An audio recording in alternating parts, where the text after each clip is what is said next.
Hello, everyone. And it's a pleasure for me to be here presenting for the Emergency Home Learning Summit. It's actually the third time I've been involved with some kind of global education conference. And I hope that this presentation of mine is useful and can actually help you rethink a couple of things and use the science of learning, because the science of learning is based on evidence, on psychology and neuroscience, for you to help your students learn better. And if you're parents, you can help your children learn better, hopefully, because I know we're going through a very tough time.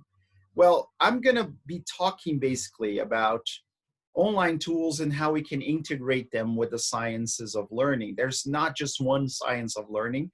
This is actually an umbrella term that I will come to in a moment, so that you can maybe do a little digging yourself. You can find other resources. You can, of course, follow me on social media. I'm going to show you where to find me. And for you who has never seen me and you're wondering what I do, I am based in Brazil now. My name is André Hedlund. I work as a bilingual program mentor, which means that I help schools implement bilingual programs, and I give them pedagogical support throughout the year. And of course, I also have a master's degree in psychology of education. So I have actually studied the science of learning, neuroscience, and education, psychology and education, with achieving scholarship a couple of years ago in the UK. And you can find me on social media. You can follow my blog. I use my blog to discuss things like how we can integrate neuroscience, psychology, and education in the classroom. I also have a lot of live shows on Instagram, so you can follow at EDC Rocks, so that you can maybe watch one of the episodes of NeuroShot, where I normally talk about the brain. So I have a replica of the brain here, talk about neuroanatomy and what that means for us teachers, educators, and parents. And you can also find me on social media, LinkedIn, for example. Just look up André Hedlund. Okay, now we're going to be talking about what is innovation. Are we innovating? What are online tools, and what is the connection with technology? What are the 4 pillars of online tools? What's the evidence we have for online teaching? And what does the science of learning tell us about that? And finally, what are some evidence-based strategies that we can use as parents with our children, and also as teachers with our students, and even at a higher level as policymakers or school managers. Now, every time I start the session, I ask the same question: what comes to mind when you think of innovation? So if you want to take a couple of seconds, you can pause the video, think about it, and then you can come back here, because right now I'm going to show you the answer that I got from almost 200 respondents a couple of weeks ago when I was presenting at a different conference. And then I asked them, and I used Mentimeter, which is a wonderful tool for polling people and creating word clouds. What comes to mind? Which word comes to mind when you think of innovation? And as you can see very clearly there, creativity is the word that is right in the middle. And I think creativity is definitely linked with innovation. I'm going to show you here, so let me turn my spotlight on, that there are some other words that are very interesting that we should pay attention to. So technology is there, progress, novelty, future, new, originality, development, original. So a lot of words that connect with innovation. So do you agree with those words? Or maybe when you pause the video, you probably came up with very similar words. I suppose so, right? And then creativity. This is an interesting word because it brings me to this man here. And I really want to pay my respects to Sir Ken Robinson, who passed a couple of weeks ago, maybe a month ago, I'm not sure. But he has left such an amazing and rich legacy. And he has personally, I consider it to be a very personal thing on a personal level. He has influenced me as an educator. And he has the most viewed TED Talk of all times until this date. Do schools kill? Exactly, creativity.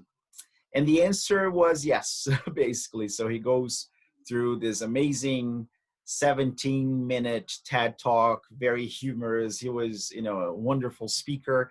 And then he says that we are educating kids out of their creative capacity. But what is creativity? So he defines creativity as the process of having original ideas that have value.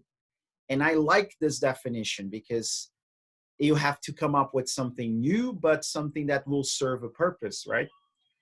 Are we doing that in education? So ask yourselves that.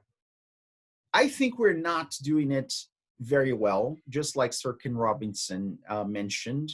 And he has, a lot of other talks and books and papers about that. Because if you look at the way education is structured, it has become schooling rather than education. So if you look at this picture here on the left, you will see a couple of familiar faces, I suppose. So you probably know who that guy with the beard, well, I think all of them, almost all of them, two guys with a beard. They have beards, right? So, but he's holding a cigar and a cane, and he is the father of psychoanalysis or psychotherapy. Everybody knows who this guy is. Sigmund Freud, so very popular, very famous, very controversial as well. He was invited by the guy in the middle, G. Stanley Hall, to deliver a series of lectures at Clark University in the United States. And the guy on the right is actually one of his disciples and students, Carl Jung, right?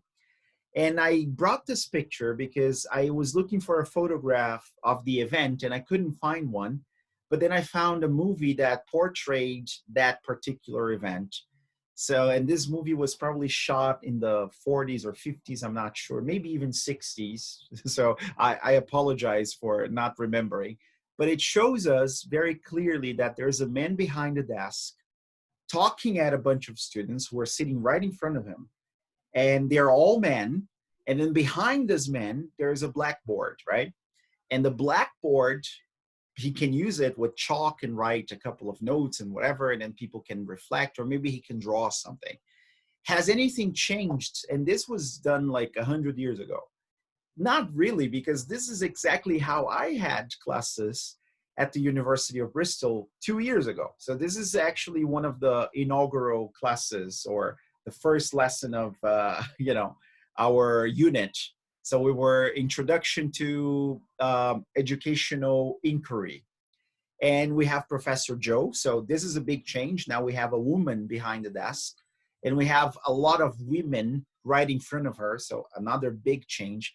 But if you look at the setup, there's a desk. She's behind the desk. There's a board behind her and people are looking at her and she's talking at us. And then we didn't really ask a lot of questions. So it's basically her talking for many hours. And now she does have some technology. So she has speakers and a projector, but has it really changed? Has, the structure changed? And then I ask you, how do we create the new if we are reproducing the same things over and over for more than a century? And I'm pretty sure she's just doing exactly what her teacher did to her and what his teacher did to him, and so on, so on, so on, right? I do think that a truly innovative teacher creates innovative students. That's very important for me to state right now. So if we are reproducing the same old things, just, adding some technology like digital technology, are we really innovating? And this pandemic, this time of remote teaching is really forcing us to rethink the things we're doing. So that brings me to, let's innovate with tech then, right? So at least 2 decades ago, when we were really able to widespread the use of the internet, we started thinking, okay, so if we are doing something that is not really innovative, now we have this amazing tool that can connect people to other people all around the world. So let's use that, right? Let's innovate with tech. And not only the internet, but we have like virtual reality goggles and we have augmented reality materials and things like that. and all kinds of digital equipment. So we have laptops and cameras and microphones. So students can actually produce their own things, right? They can work on projects together. So let's do that. Does that work? Does that innovate? And the question is, what comes to mind when you think about technology? Because the idea is, okay, we can innovate whatever we are doing in education with technology, but what is technology? If you go back to the etymology of technology, it comes from techne, which is a Greek word that means a way to do something. Manner is a way to do something, right? So technology is the study of a way to do something. And then that brings me to this amazing event that I was part of a couple of years ago, 2 years ago, here in Sao Paulo, in Brazil. So the EdTech conference is one of the biggest educational technology conferences in Latin America. And I was invited to be part of this panel that discussed lifelong learning.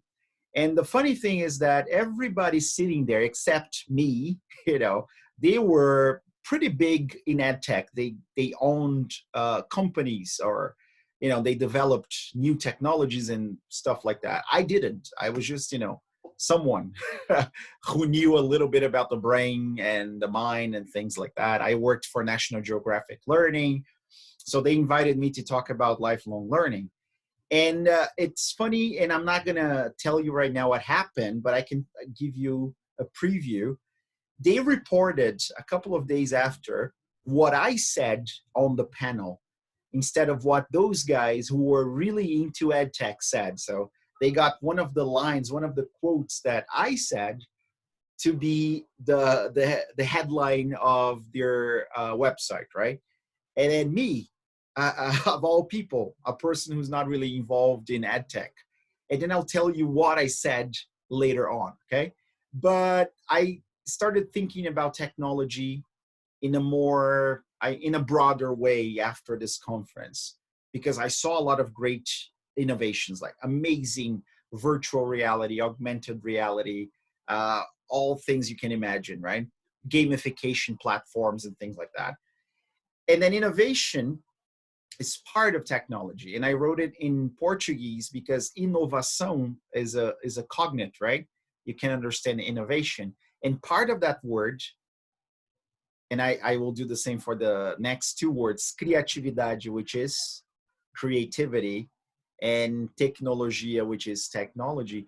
Part of the words, the root or the stem of each word actually means something in Latin, in Portuguese, in Brazilian Portuguese. So you have nova, which means new. So innovation has to do with new, right?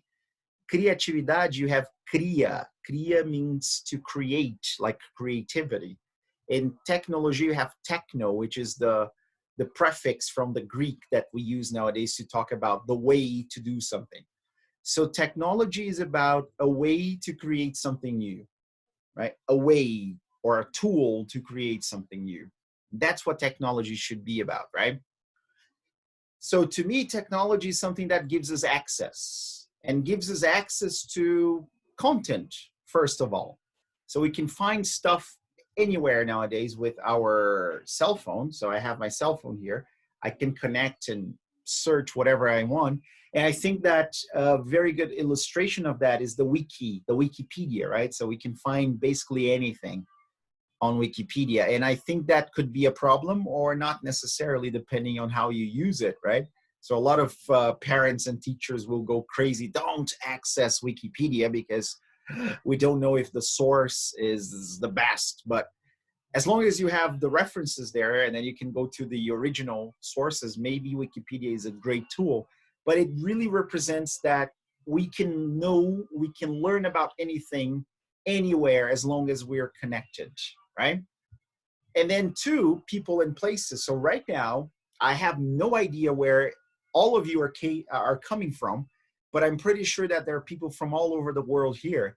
I have been, to conferences, like online conferences, so not really to conferences, but in conferences that I connected with people from Malaysia, Indonesia, Romania, Ukraine, Kazakhstan. So we can connect people nowadays, but not just people, places, because we can actually go on virtual tours anywhere, really. So we can use Google Maps to actually walk around the city. We can go inside a museum and look at the works of art. So this is amazing. This is really something innovative, right? How often do we use those tools? Ask yourselves now. And finally, technology gives us access to development. So we can learn more about how we learn best. We can learn more about new developments of technology, and we can take courses on anything basically. So we can study, I don't know, astrophysics. We can probably find an online course on Future Learn, edX, Coursera, and there are so many other platforms nowadays. So it gives you access to C, content, P, people and places, and D, development, CPD. And I want you to remember this acronym because CPD also stands for continuous professional development. And I think that technology should give us that as teachers, as educators, as parents, and also as students. So it's not really professional development, but let's call it pedagogical development, right? Continuous pedagogical development, CPD. Now, what are the 4 essential pillars we want to see when we are talking about technology for education? So let's innovate what's going on inside the classrooms.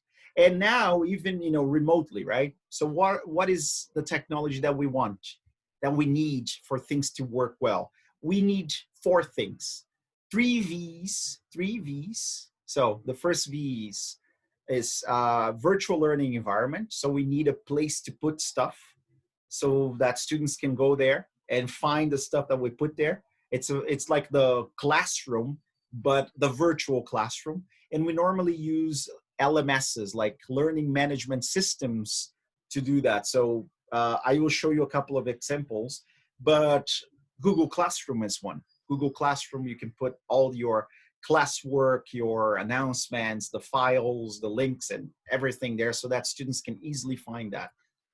You also need a video conferencing tool, just like the one I'm using now, so that you can connect with your students synchronously at the same time. But you can also use most video conferencing tools to make video lessons, so asynchronous lessons, pre-recorded lessons that you can upload on your virtual learning environment so that students can get access to that.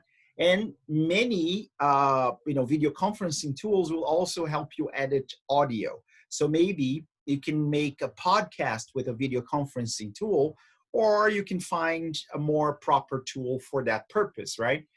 Also, the C, so you have 3 V's and 1 C, you need some sort of collaborative work tool. So you need, let's say, a doc that students can edit together. So they can add stuff and correct and comment while other students are working there together on the same thing. So those are the things that we need, the 4 pillars for remote teaching, right? So maybe you want to take some seconds and try to match which tools there go with which pillar. So you have 4 pillars, the 3 V's and 1 C, which is which. So if you want to take a break, if you want to pause the video and test yourself, that's fine. If you don't, okay, so now I'll give you the answers. So you have Google Docs, Google Sheets, Google Slides, Google Forms. I'd say they are collaborative working tools, right? Because then you can edit together, you can view together, you can do stuff together. And this is a great way for you to, promote, or let's say, nurture this feeling that they are collaborating. What about Edmodo? Ever heard of Edmodo? Edmodo works pretty much like Google Classroom. So it's a learning management system that you can use as a virtual learning environment. And this one kind of feels like Facebook in a way. So it's very user-friendly, I think. I've used it a couple of years and I think it works great. What about 3? You know this one? This one is KineMaster. So KineMaster is, and this one you can actually download on your cell phone. It's very useful. So you can shoot videos anywhere around the house and you can very easily edit the videos, and then you can post them on your virtual learning environment. So KineMaster. WavePad, that's easy, right? So this is an audio editor, and so if you want to, do something, adjust a few things in the audio file that you've created, you can do that. You can record whole podcasts if you want. And finally, you have Zoom. So Zoom is a video conferencing tool that you can use as a video editor as well. And I'm using it right now, and I think it's great. It's brilliant, and it's probably the best video conferencing tool, I suppose. But of course, you can use, there's so many others, right? You have Skype, you have Google Meet, and you have Blackboard, Collaborate, and there's so many, really. Now, okay, that begs the question, can online teaching be better? So we've talked about, innovation that relates to creativity, and then we've been doing the basic stuff, the principle, like fundamentals of education have not really changed for a century or more, because there's still a person standing right in front of you talking at you just like I'm doing right now. So the paradox, right? And then we moved on to technology. So now we have technology. Let's integrate those things, internet, digital tools and stuff like that, virtual reality. Is that better? What kind of results have we found? So I'm going to show you a little bit some of the evidence. But before we go to the evidence, this is the option we have now. And I know that most of us are actually teaching remotely. So this is what we can work with now. So we have to adapt. We have to make the transition. It's tough, I know. For many people, it's been tough because of this gap. And I'm going to talk about the gap, reality check. If it's difficult, it means that we haven't really integrated digital technologies and technology overall in our lessons, have we? So it's actually rubbing right there, right in our faces, that we have to make a transition. We have to address the gap. There's a huge digital gap. So if it's tough, if it's really hard, I'm not doing it very well, it means that something is wrong, that I have to actually rethink the things that I'm doing, right? And this gap needs to be addressed. Some people had a smooth transition. So they were able to, okay, I can do it quite easily. Some people had a very, very hard time. They're still struggling with remote teaching because of maybe the segment. So they're working with very young learners. And I totally understand how complicated, and it's like 10 times more complicated it can be. And I'm going to tell you why in a second. But we have to start thinking about that. We cannot allow technology to grow in such a way that it's so distant from us that we cannot even speak the same language of our students. So we have to be part of that revolution, right? And we are here to help. And I'm very, very thankful. I'm grateful to Steve, who is actually, the one behind this incredible learning revolution and this summit, for having us here and being able to, to do that, to talk to you so that we can help you. So I'm going to have a couple of things here to help you, hopefully. Now, can teaching online be better? Well, according to some people, yes. This was a wonderful webinar I watched by Alex Warren on the benefits of teaching online. So if you want, you can actually scan the QR code and you can watch it. And I really advise you to watch it. It's brilliant. Alex Warren is a great speaker, and he gives I'd say very practical tips on how this can be accomplished online. Okay, so which tips or which reflections can we get from this webinar? And I try to summarize a couple of things here. So let's take a look. First one is that we can personalize things now better than before, I'd say. If you're teaching in a, face-to-face manner, so that you are physically present with your students and you have maybe 25, 30 students, it's harder to personalized because, you know, you don't have a lot of time, you have to cover the content, but with technology and remote teaching, this might be easier, right? Because then you allow all the students to express themselves through the platforms that you've selected, like the virtual learning environment. And then, of course, that means you can differentiate more. Some students need more, some students need less, or they need more challenge or different tools or approaches to solving the same problem. And some of them can actually have completely different learning outcomes, right? Or goals, really. And that's not necessarily a problem. It is a problem in the current educational system of, you know, standardization, I guess. But it also gives you the possibility to keep track of learning, because now that they're taking, I don't know, maybe quizzes on Google Forms and Google Classroom or whatever you have chosen for them to use, you can actually see the things that they're doing, when they're doing, how much time they spend on each activity. And that's actually great for you to take a look at their learning paths, right? Which means that you can give them immediate feedback. Actually, you don't have to be the one doing that, because the virtual learning environment can do that for you, right? So if you set up an activity that the student has to answer something, and then they have to submit something, right at the end, when they click on submit, they get immediate feedback, which is very hard to do when we're teaching in a face-to-face way, right? In a classroom, because then you have too many students. It's really hard to go to each one of them to actually give them immediate feedback.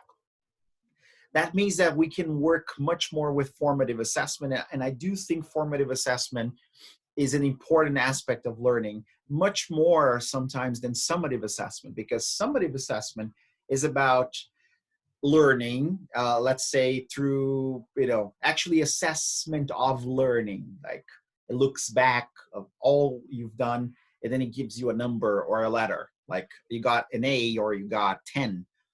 But formative assessment is much more assessment for learning. So it kind of steers you in the direction that you have to go. So, and it's ongoing. So you can actually use it as a diagnostic tool to help your students find the right path, right? And then it speaks their language, because they were born into this era of technology. So teaching remotely is definitely part of their daily lives in a way, because they use the internet and games and stuff like that much more than we did. We didn't have access to all of that when we were born and when we were growing up, right? Evolves family. And we know from research that family involvement is key if we want students to be successful learners, right? To have positive learning outcomes. But, you know, I know what you're thinking. Maybe this doesn't sound right. I will tell you the disadvantages as well. I know that many families are not getting involved because they are working.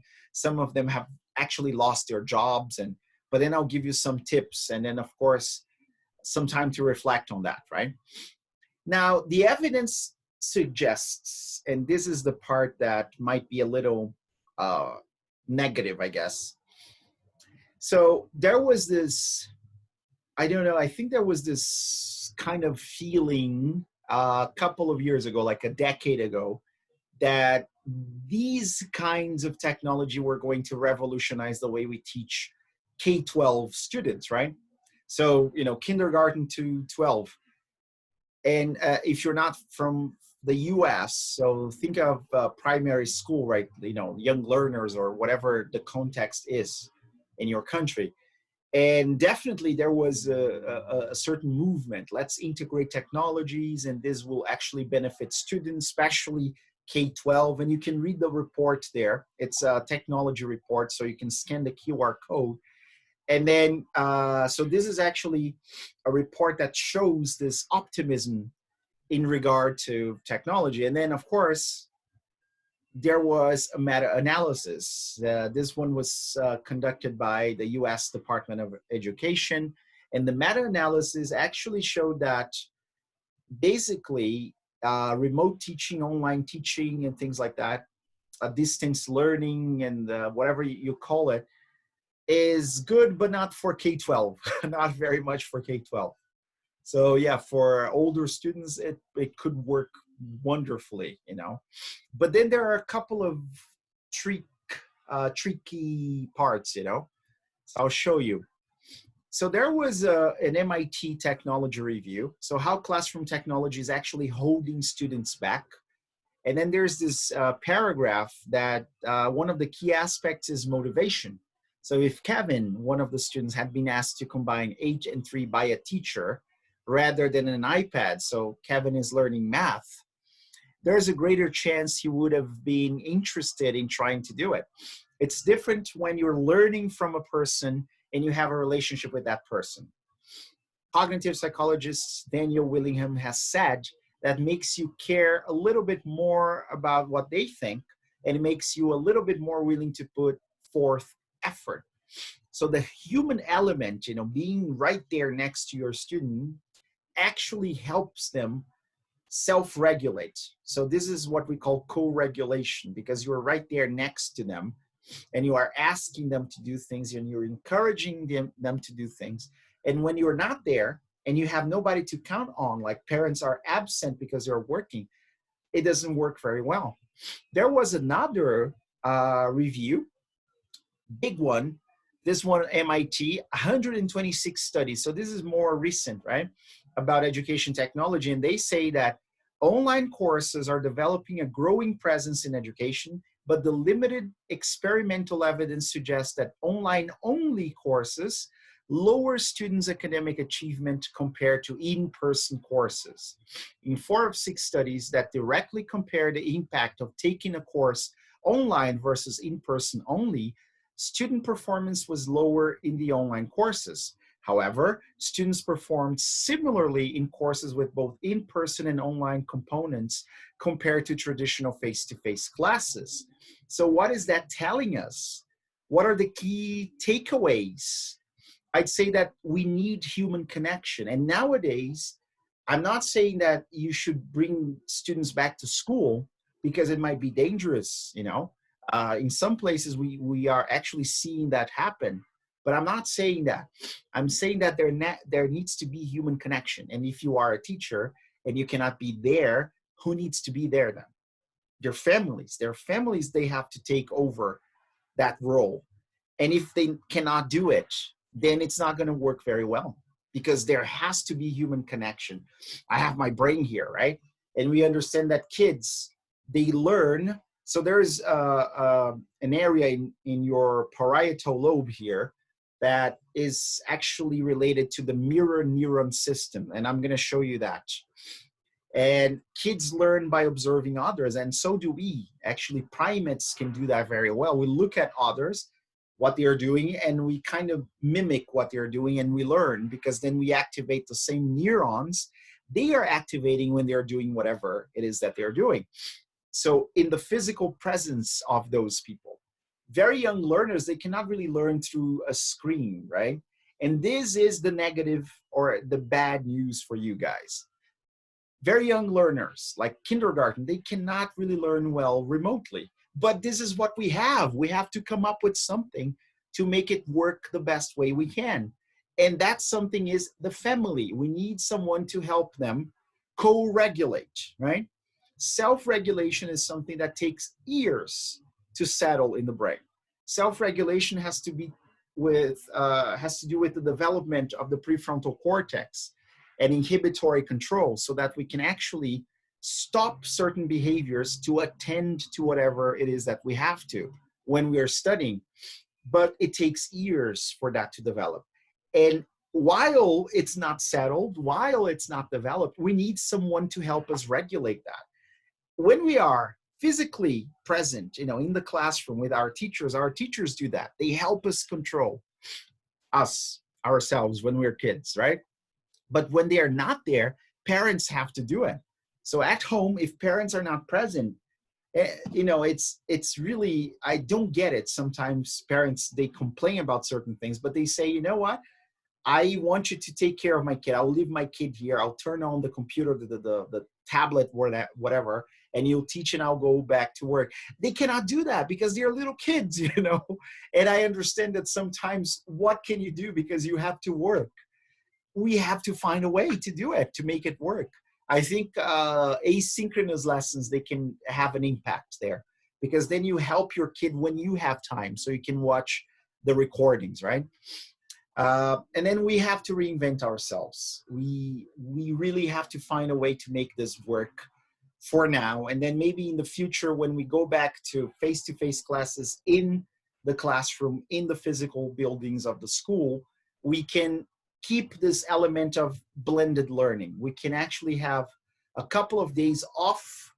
We don't have to go to the building of the school, because we can work on online projects with students all over the world, but we will never cease or stop needing the human connection, the human element. And if you cannot get it from your teacher now, because your teacher is somewhere in their homes teaching remotely, get it from your parents. And we have to make this work. I know maybe that's not what you wanted me to tell you, but this is how it works, okay? Now, remember I told you I was going to say what they reported, my quote. So this is what came out after the conference. So they said, so here it's written in Portuguese, but I think I can read it to you. So the lifelong learning panel of our EdTech conference discussed some continued or, continuous education trends, right? And then they reported what I said. And I said, é preciso aprender a aprender. So we need, or we must learn to learn how to learn. And then they said that I was a National Geographic expert. I'm not really. I was just a National Geographic learning consultant. But you see that this is the kind of innovation that we need, not a bunch of tools. You know, we can use old tools, we can use whatever, but we need that innovation. We need to learn how to learn. And then we have to look at the sciences of learning to tell us how we can do that. And now this is the part that I teach you a little bit about the sciences of learning and the tools that you can use so that you can help your kids, whether you are teachers or parents, to learn more effectively. So like I said, the science of learning is an umbrella term that has to do with many other fields or areas of knowledge. So mind-brain education is one of them. I'm part of the special interest group of the Brastiço committee here in Brazil. So that's Brazilian teachers of English to speakers of other languages. And then we promote ideas based on brain research, brain and mind research, right? But then you can find other areas such as educational neuroscience, neuroeducation, psychology of education. That's what I studied at the University of Bristol, and educational psychology, right? So if you are interested in the science of learning, you can definitely look up some of those terms there. Now, what does it tell us? It tells us that we have to think in metacognitive ways. We have to think about thinking. We have to learn how to learn. So cognition is about memory, is about perception, attention, logics, reasoning, intuition, learning, right? So metacognition is about thinking about learning, which means that what works well? How can I plan, evaluate, and monitor what I'm doing to actually check if it's working well? And then I got some strategies based on the science of learning that we could call them metacognitive strategies, because we're thinking about learning or learning to learn, that can help you with your students or your kids if you're parents, or if you are a school manager, you can maybe show them my video or find a course about metacognition or the sciences of learning so that they can start thinking about those things. And the thing that really works well is spaced repetition. So spaced practice reinforces long-term memorization. We've known that for more than a century, since Hermann Ebbinghaus. Remember this name, you can look him up. He was a physician from I think Austria or Germany. I think Austria and Germany were the same. They were part of the empire, right? In the 19th century. Anyway, and he tested his memory with syllables. So he got a bunch of cards. He wrote three-lettered syllables, and then he tried to memorize them, and he studied them using different strategies and going back, revisiting them with different time frames and everything. And he kept very, precise, accurate notes of what he was doing. He had different decks of cards, different syllables. And he realized that for him to memorize 10 or 15 syllables, three-letter syllables, for a very long time, like a year after, he would have to repeat the same or revise the same deck of cards with the syllables almost 70 times, right? But if he diluted that into a month, so instead of repeating them on the same day, if he did that throughout the month, it would require less than 10 times, so maybe 7 times or something like that, because he's leapt in between sessions, and then he started consolidating memory. And we understand that your hippocampus, that is inside your brain, medial temporal lobe, which is responsible for storing temporary declarative information like, concepts, numbers, letters, and stuff like that, that will communicate with your cortex, the pink part, when you're sleeping, because you're consolidating declarative memory. So instead of cramming, you have to space. That's the idea. And how can you do that? Which online tool can you use? So parents and teachers, you can use your own virtual learning environment to space. So if you think your students are struggling to memorize certain things because, they're not in their right emotional state, there's too much going on, they have to do so many assignments, help them space using Google Classroom, Edmodo, Canvas, whatever you use there. Moodle, there's so many. I actually have a blog post with other suggestions about this. 6 metacognitive strategies in the science of learning, EDC rocks, you can find it there. But the idea is, you go to classwork, you create an assignment, add the title, instructions, the materials, and then you use here on the right, you use the due date, right? And then you can repeat it, or you can add something that relates to the same content or topic for them to revise later. According to, maybe you can do once tomorrow after the input, the lesson, and then 2 or 3 days after, and then 5 days after. And then, so it's basically, between, so tomorrow, and then between tomorrow and 7 days, like a week. And then after that, between 7 and 14 days, right? So that you are always spacing, and that works very well for memorizing things and learning things, okay? I actually did, I created an online course, and then maybe if you want to join the Google Classroom that I created, you can use this access code there. I put some tutorials, okay? The other thing that you can do is interleave. And this comes from this amazing paper by Jana Weinstein, Madan, and Sumerake 2 years ago, which is a meta-analysis also. And they're actually referring to Robert Bjork's and John Dumlowski, I think, Karpiki, and Rodiger. So there are a bunch of authors who have discussed this idea of interleaving and practicing, tests, like testing yourself, quizzing yourself, right? That I will mention in a couple of minutes.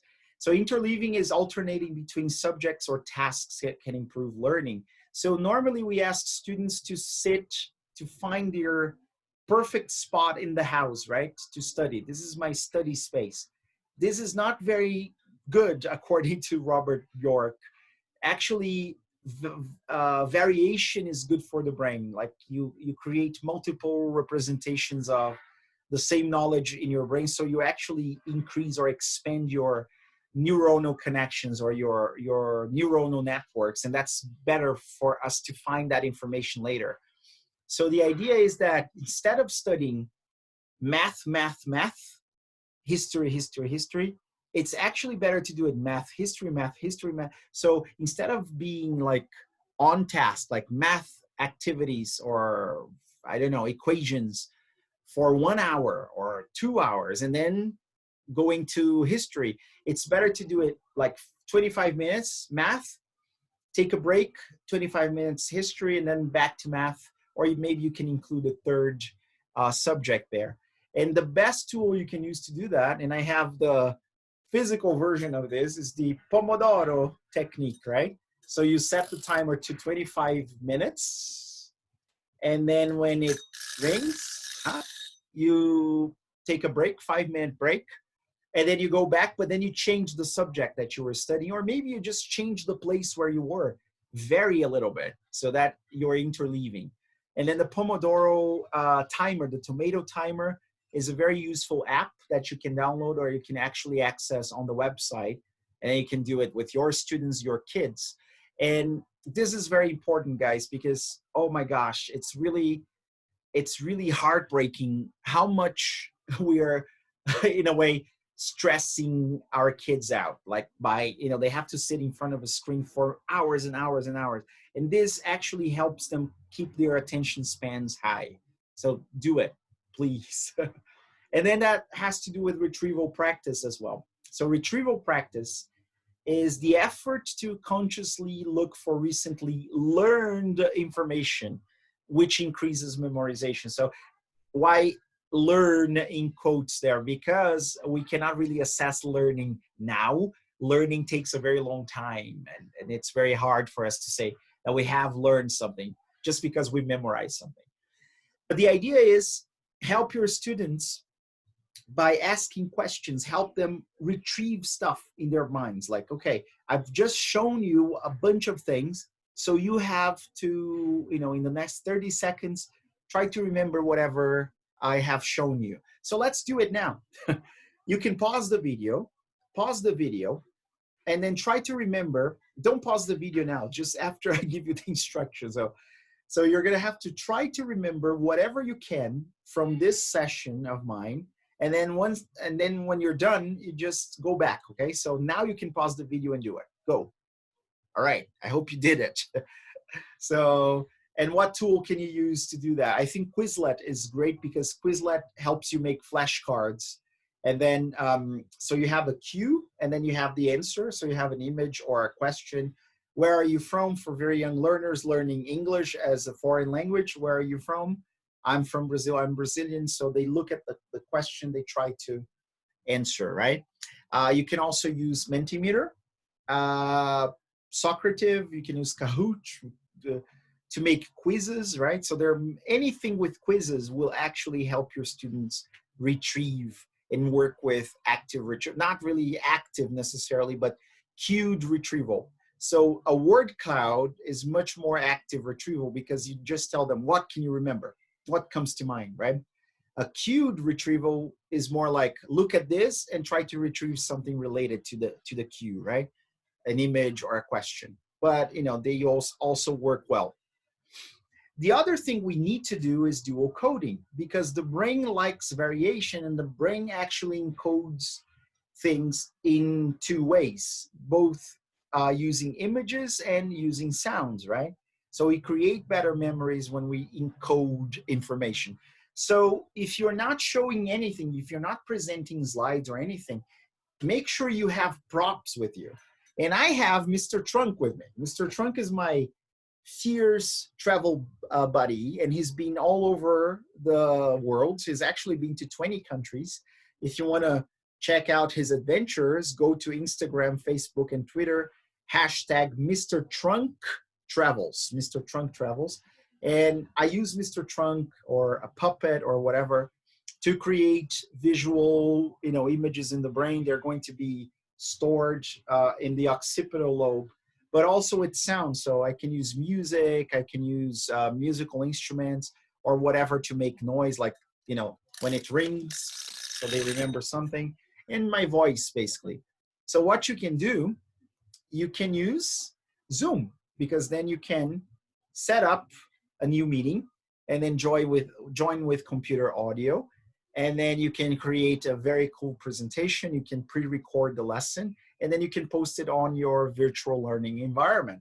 But you can also use anything else, really. You can use Google Meet, and you can also record yourself, or you can do it synchronously, okay? Elaboration. So elaboration has to do with thinking deeper and asking questions about something, because that increases memory consolidation. And how can you do that? So instead of just asking your students to recall things, you can ask them to elaborate on things like, okay, do you remember that John, Peter, Jack, Mary, Ali, whatever? Do you remember? Yes. So then they describe what they remember. But do you think we can also use that in this situation? Do you think it relates to something else? What? So you can ask questions, deeper questions, right?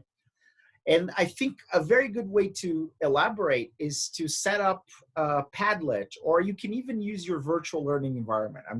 This is something that has been around for a long time. It's not really new, but it's a great tool. And I use it all the time with my students. So they can click, so you can open one of the canvases there. So I use that for my dissertation at the University of Bristol. And then when they click on the plus button down there, they can add all kinds of files, right? So they can upload anything from their computers. They can actually post a link, a Google search, a snap, a film, or a voice file. They can record their screens. They can do anything. So that's a great way for them to elaborate on stuff after you have presented them with that. You have exposed them to that. So you teach something, and then as part of their homework, you ask them to add stuff. And then they can actually connect, they can add arrows so that you see that those things are connected. And then other people can look at those things because, you know, it's shared, it's a collaborative tool. And then they can actually elaborate even more. And that's great, that's beneficial for everyone.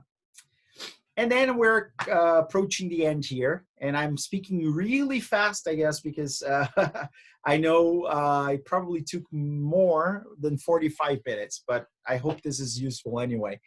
So concrete examples, analogies can help reduce cognitive load and increase memorization. And do we use analogies? So I remember a great way to teach about the layers of our planet, for example, is by using an avocado, right? So you get the avocado, and then you have the core, you know, the huge seed that you have inside, right? And then you have the pulp, that's the magma kind of, you know, like the mushy parts of the earth. And you have the peel, that's the crust. And so that's a very good way to teach geography, I guess. But then you can also use all kinds of examples, right? Anything really. And I have tried to use examples here with you, not just, you know, talking about abstract things, but actually relating to stuff that happened to me. Like I went to the AdTech conference. I showed you Sir Ken Robinson that I know is going to be honored during this summit. So, you know, those are concrete examples that you can much more easily relate to rather than just abstract things, right? So what tools can you use? I love Canva because Canva can transform anyone into a web designer or, you know, like an artist really, because of the beautiful templates that you have. And I think that you can ask your students to create posters and flyers and things like that with images. They can get the picture of someone to make a story and create great analogies. And I think that's very useful for them. So whenever I have an event, a workshop, I use Canva to promote my stuff. So that's definitely a skill that they will have to use later. But then they can also make animated stuff. They can actually make short videos with props and, you know, characters, and it's pretty cool. So they can use Powtoon, and really, if you have never used Powtoon, you have to start. I have made a couple of animations, and students love to use Powtoon because they can actually create a narrative. So they've learned an abstract concept, but then they have to find concrete examples to create a story, and then that makes it stick for longer in their brains, right? Now, those are, and we're really coming to an end now. Those are some of the tools and some of the science of learning strategies that we can use to help our students learn in this moment of chaos. You know, I know that a lot of people are suffering. It's really hard to adapt to remote teaching, But I want you to remember this, and I think I was the one who said this, and I apologize if you can hear there's a truck playing something, but that's part of the the entertainment, right? That's remote teaching, baby.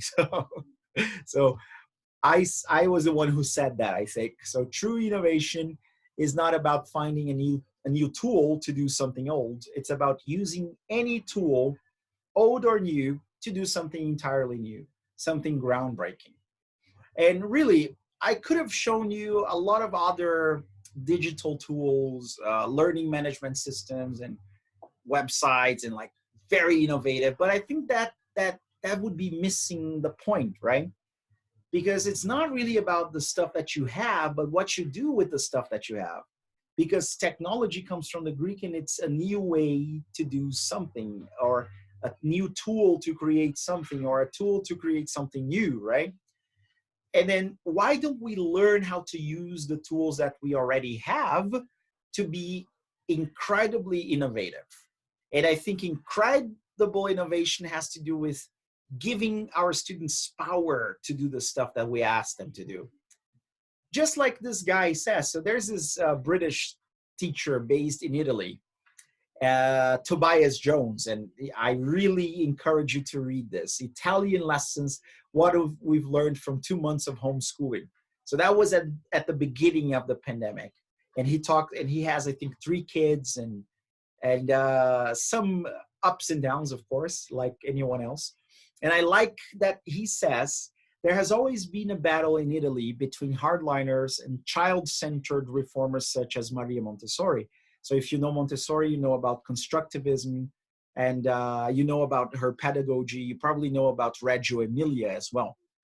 It now seemed as if progressives had the upper hand. Salvatore Giuliano, a head teacher in Brindisi, I think it's Brindisi, right? And a former deputy education minister, told me, a child of 15 has far more creativity than we have. Every time you give them the freedom and tools to create something, they will astonish you. And Giuliano described some memorable student-led presentations he has seen in recent weeks, you know? Can you hear the music? And his favorite was an extended family, parents, siblings, and grandparents all dressed up as the planets and moving around the sun. And this is amazing, but that brings me to that thing again. I know Sugata Mitra is going to be part of this summit, and I wanted to bring this quote by him. Unsupervised groups of children can use the internet to learn anything by themselves. And he's actually referring to the hole in the wall experiment.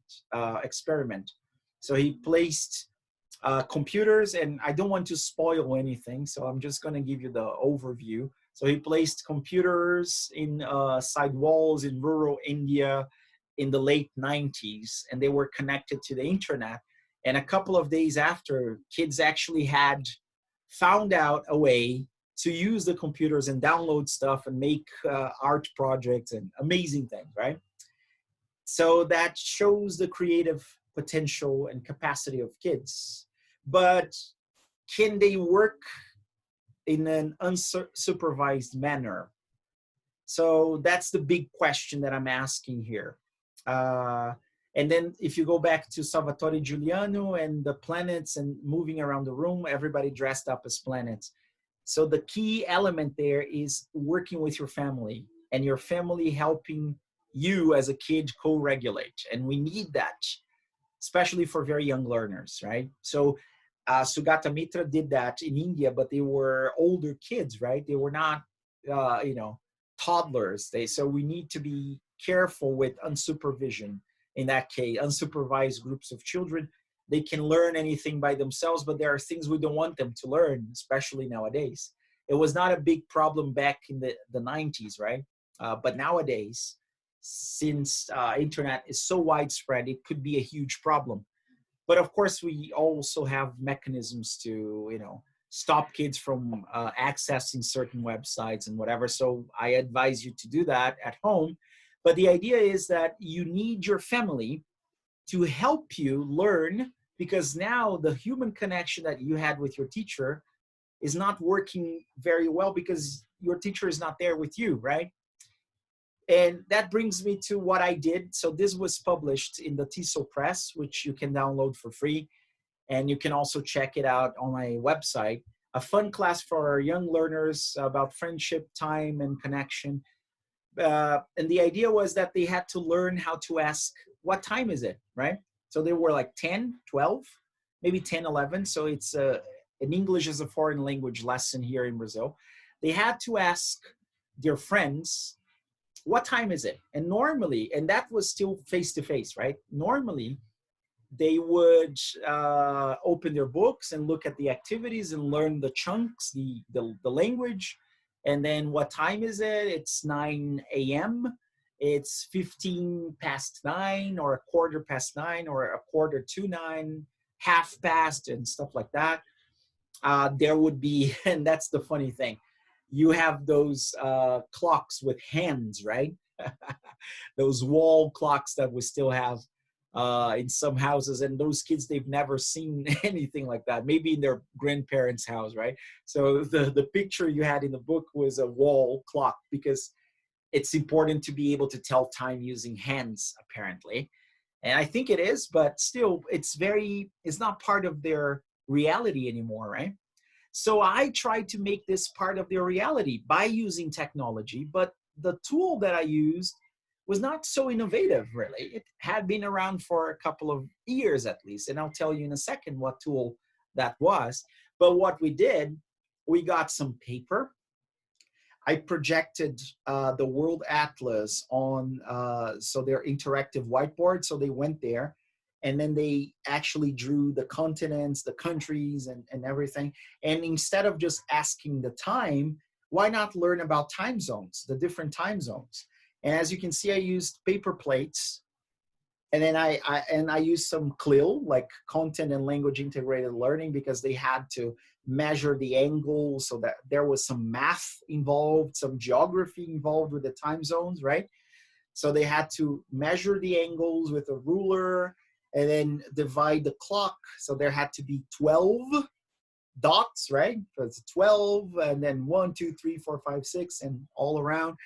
And then we had some cardboard, and I had them cut the hands of the clock.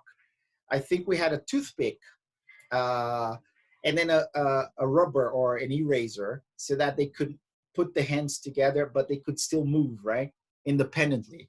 And then what we did, we called 6 friends of mine, and they were all in different time zones, and we asked them the time. So, and what was the revolutionary tool that I used? My cell phone and WhatsApp. That's it. So you can imagine me holding my phone. My students were behind me. And then I called Marion, and she was in Washington, D.C. And it was pretty amazing, because at first my students were very, a little bit embarrassed, I guess, or shy. And then they asked the question, who are you? Or what's your name? Where are you from? And then, so it was not just about asking the time, but actually getting to meet someone who was in a different time zone. And then Marion was in Washington, D.C. We called Rachel in Wyoming. I think there's a 4-hour difference there, or 3-hour difference or something. We called someone in Cusco, and I think it's almost the same time zone as Washington, D.C. And they realized that people can be in different places. So, in Washington, D.C. and Peru or someplace, and they can have the exact time zone, right? And we called a friend of mine in Ireland, in Dublin. We called a Brazilian friend who was in Stuttgart, in Germany. We called, and the greatest part was that we called a friend who was in Iraq. So I met a woman from Iraq, and then, she was like 7 or 8 hours ahead of us. And wow, it was amazing. It was mind blowing. My students, for them anyway, they didn't even know that those things existed. And I was very happy. And again, I just used this piece of technology here. And I want to wrap up with this quote by the amazing Sir Ken Robinson. Thank you for everything you've done, because I want you to reflect on the things you're doing, look at the sciences of learning, and ask yourselves this question: are we innovating? why is it hard for us to integrate different technologies into our teaching? And do we have to know about the latest trends, or should we just learn how to use the stuff that we already know how to use in an innovative way? Shouldn't we create the environment to help our students thrive? And that's what Sir Ken Robinson says. He says that we have to recognize that human flourishing is not a mechanical process. It's an organic process, and you cannot predict the outcome of human development. All you can do, like a farmer, is create the conditions under which they will begin to flourish. And that's what I want you to start doing after you watch my session. So it's not just about keeping what they were doing mechanically, because that's all we know, because that's stressing them out, and that's creating a bunch of other problems that maybe we won't see now, but they will probably come to surface years later because we were traumatizing them. It's also about knowing this is not the proper way to teach kids, because it doesn't work very well, because they need the human element, the human factor in the classroom right next to them to help them regulate, right? But this is what we have, and we need to keep educating people, right? That's what we do. We are educators. But then we have to step back a little bit, look at innovation and technology and creativity and online tools, and especially the learning sciences, right? The brain, and then ask ourselves, how can we create the best conditions, the environment under which they will begin to flourish? And then maybe, hopefully, we'll make this guy here, Sir Ken Robinson, very proud of us, because we will be practicing what he envisioned as education. And we will stop killing the creativity that our students have. So we will actually unleash their creative power, right? And hopefully they will fix the problems that we have created, and not just us, but people who came before us.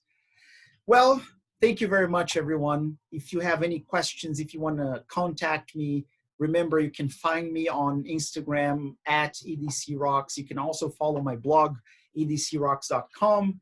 If you use hashtag EDCRocks on social media, you can see some of my posts. And Mr. Trunk, my fierce travel buddy, hashtag Mr. Trunk Travels. I used Mr. Trunk as a project with my students. He became a very popular prop. He's actually not a prop. He's part of the family nowadays. And hopefully this was useful. I would love to hear from you. And I think that's it, right? So bye-bye, and take a break, work on your emotional intelligence as well. I know we are exhausted, but we will survive, all right? Yes, that's it. Bye-bye, everyone. Have a great summit.